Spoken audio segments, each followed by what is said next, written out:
Voici les 15 fautes les plus brutales de l'histoire du football. Numéro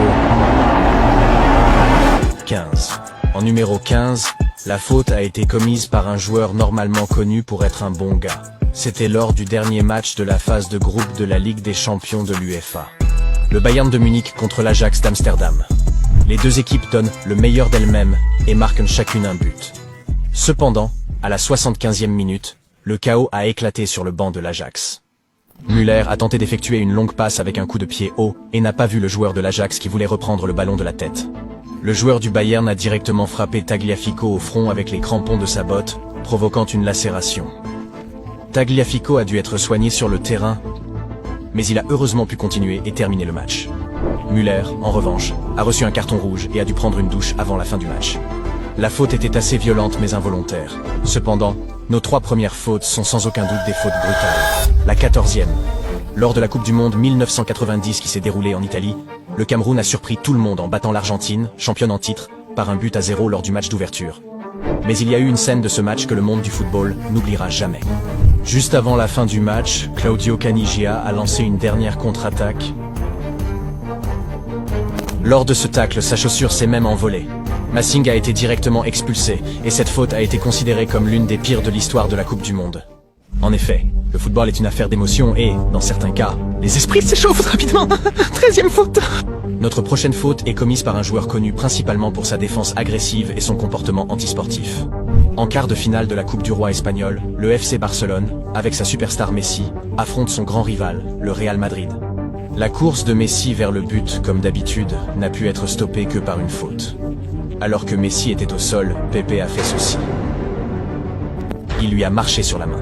Messi a hurlé de douleur, et Barcelone est devenu fou, à juste titre. L'arbitre ne l'a pas vu, et il n'y avait pas d'arbitre assistant vidéo à l'époque. Pepe n'a donc pas reçu de faute. Messi, quant à lui, a pu continuer à jouer et a marqué le but de la victoire contre le Real. Après le match, Pepe s'est excusé, affirmant que la faute n'était pas intentionnelle. Désolé Pepe, mais c'était tout sauf accidentel. Numéro 12. La faute suivante n'a même pas donné lieu à un carton jaune ou rouge, bien que ce tacle ait failli tuer l'autre joueur. Au cours de la première moitié de la saison, les Rangers jouaient contre le Stia de Bucarest. L'équipe écossaise était connue pour son style de jeu rugueux, mais Graeme Souness est allé au bout. Insouciant et dangereux, il y a 40 ans, les crampons des bottes étaient en fer et non en plastique. Le joueur victime de la faute a dû être opéré, et c'est à l'hôpital qu'il a découvert la gravité de la situation. L'un de ses ganglions lymphatiques avait éclaté, ce qui aurait pu mettre sa vie en danger. Heureusement, tout s'est bien passé, et Graeme n'a même pas reçu de carton pour sa vilaine faute. Numéro 11. Mais restons en Angleterre.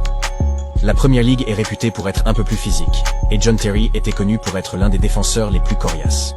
Pourtant, ce tacle l'a mis hors d'état de nuire. C'était la phase finale d'un match de Coupe de la Ligue entre Chelsea et Arsenal, et le score était d'un but partout. Chelsea obtient un corner, et Terry veut montrer ses talents de buteur. Abou Diaby voulait botter le ballon loin du but, et Terry tentait une tête en même temps. Ce n'était pas une bonne combinaison. Terry a avalé sa langue, a cessé de respirer pendant une courte période, et a dû être soigné sur le terrain. Heureusement, il s'est rétabli, mais n'a gardé aucun souvenir de l'incident. Au moins, Didier Drogba a marqué le but de la victoire, faisant de Chelsea le vainqueur du match. Numéro 10. La faute commise lors du match suivant s'est également produite au cours d'une rencontre importante et a failli déclencher une bagarre entre les deux équipes. Nous sommes de retour en Espagne, dans le match de la 27e Supercoupe d'Espagne entre le Real Madrid et le FC Barcelone. Vous vous souvenez de Pepe? Barcelone menait 3-2, et on était déjà dans les dernières minutes de la prolongation, lorsque Marcelo n'a eu aucune chance de récupérer le ballon, et s'est brutalement jeté sur Fabregas par derrière. De la pure frustration, Mourinho a pincé l'oreille de l'entraîneur du Barça, Piqué et Ozil se sont poussés l'un l'autre, et oui, il y a eu beaucoup de confusion. Pinto, David Villa, Marcelo et Ozil ont tous reçu un carton rouge et ont dû assister aux dernières secondes de l'extérieur du terrain. Numéro 9. Axel Witsel était un joueur important pour Dortmund ces dernières années. Mais lorsqu'il s'est fait un nom en 2009, il a été impliqué dans l'un des pires incidents de la saison. Il a été impliqué dans l'une des pires fautes, et certains ont même demandé qu'il soit banni du football professionnel. À l'époque, le jeune Witsel jouait en Liga Standard. Il faisait partie de la génération dorée belge, et les plus grands clubs du monde entier avaient les yeux rivés sur lui. Mais lors d'un match contre Anderlecht, Ce qui suit s'est produit. Witsel casse la jambe de son adversaire, reçoit un carton rouge et est suspendu pour 8 matchs. Il a continué à affirmer que ce n'était pas intentionnel, mais au prochain incident, l'auteur de la faute ne pourra pas s'échapper. Tout simplement brutal. Huitièmement. C'est la finale de la Coupe du Monde de la FIFA 2010 en Afrique du Sud. Les Pays-Bas, avec Arjen Robben, affrontent le tiki-taka espagnol d'Iniesta et Xavi. On est à la 28e minute, le score est de 0-0. Lorsque Nigel de Jong se transforme en combattant de Kung Fu face à Xavi Alonso. Il est compréhensible que les joueurs espagnols soient furieux contre l'arbitre car l'anglais Howard Webb n'a sorti qu'un carton jaune. C'est à peine croyable quand on voit ces images. Heureusement, Alonso a pu continuer à jouer, et comme Robben n'a pas marqué, l'Espagne a finalement remporté la Coupe du Monde. Mais cette faute commise en Bundesliga n'a pas eu de suites agréables. Septièmement, le joueur blessé a même poursuivi l'autre joueur et l'entraîneur de l'équipe adverse. En 1981, Bielefeld jouait contre le Werder Brême. Evald Linen tente de dribbler Sigmund. Les crampons en fer ont coupé la cuisse de Linen, et je ne peux pas vous montrer les photos de la jambe, sinon YouTube bloquerait la vidéo. Le joueur s'est remis de sa blessure au bout de 4 semaines, mais a poursuivi Sigmund et Otto Riegel, l'entraîneur du Werder Brême à l'époque. Selon les accusations de Linen, le joueur avait encouragé ses coéquipiers à commettre la faute. Le procès n'aboutit pas, mais l'incident ne passa pas inaperçu. Lors du match retour, l'entraîneur s'est même assis sur le banc avec un gilet pare-balles. Des menaces de mort ont été proférées à son encontre. Sixièmement, Martin Taylor a également reçu une menace de mort après sa faute sur Eduardo. Nous sommes de retour en Premier League, Birmingham City contre Arsenal. La faute incroyablement brutale de Martin Taylor sur Eduardo d'Arsenal a entraîné une fracture du tibia et du péroné. L'incident est tellement choquant que même à la télévision, les ralentis ne sont pas diffusés. Taylor est suspendu pour 3 matchs. Eduardo revint sur le terrain après une longue absence pour cause de blessure, mais ne fut plus jamais le même. Le numéro 5. Notre numéro 5 s'est produit 2 ans plus tard, toujours lors d'un match de Premier League. Ryan Shawcross, de Stoke City, est entré dans le duel, a établi le premier contact et a cassé la jambe d'Aaron Ramsey. Shawcross a reçu un carton rouge et a été suspendu pour 3 matchs. Le manager d'Arsenal, Arsène Wenger, et le reste de l'équipe sont furieux. Ramsey, âgé de 19 ans, se faisait un nom dans le monde du football, et beaucoup craignaient que sa carrière ne soit déjà terminée. Heureusement, il s'est remis de cette terrible blessure et a continué à jouer. Passons maintenant à une faute qui a donné un surnom au joueur, le boucher de Bilbao, numéro 4. Dans les années 80, l'Athletic Bilbao et le FC Barcelone avaient la plus grande rivalité d'Espagne. Bilbao est devenu champion en 1983, Barcelone a remporté la coupe, et, lors de la 4e journée de la nouvelle saison, les deux équipes s'affrontent. Les Catalans, habiles, contre les Basques, durs à cuire. 2 mondes footballistiques différents.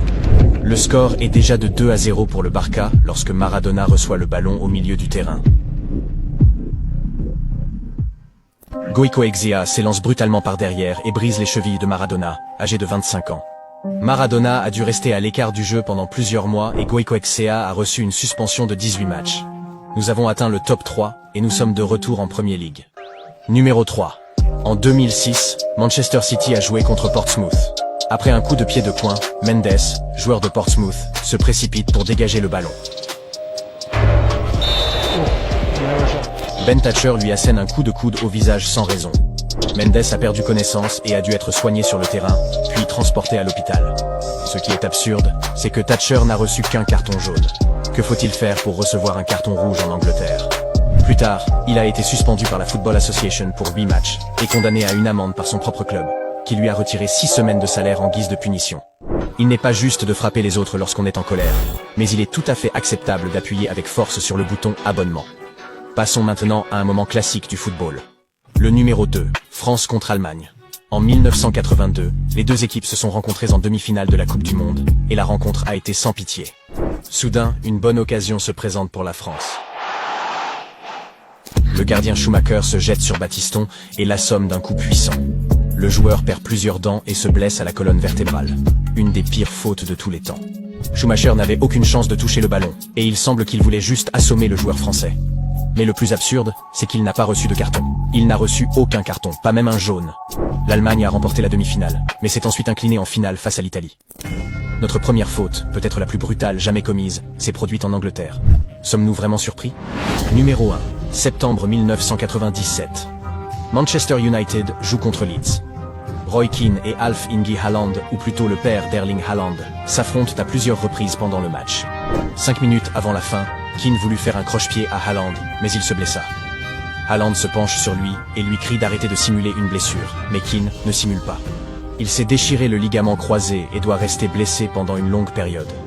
3 ans et demi plus tard, les deux hommes s'affrontent à nouveau. Haaland jouait pour Manchester City, l'éternel rival de Manchester United. Keane ne voulait qu'une chose, prendre sa revanche sur Haaland.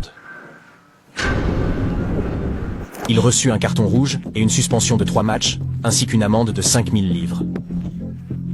1 an et demi plus tard, il écrit dans son autobiographie qu'il voulait blesser Haaland avec cette faute, et la Ligue anglaise lui inflige une nouvelle suspension de 5 matchs et une amende de 150 000 livres. Mais attendez, saviez-vous qu'à cause d'une faute brutale, Ronaldo est mort sur le terrain pendant 1 minute? Regardez la vidéo ici.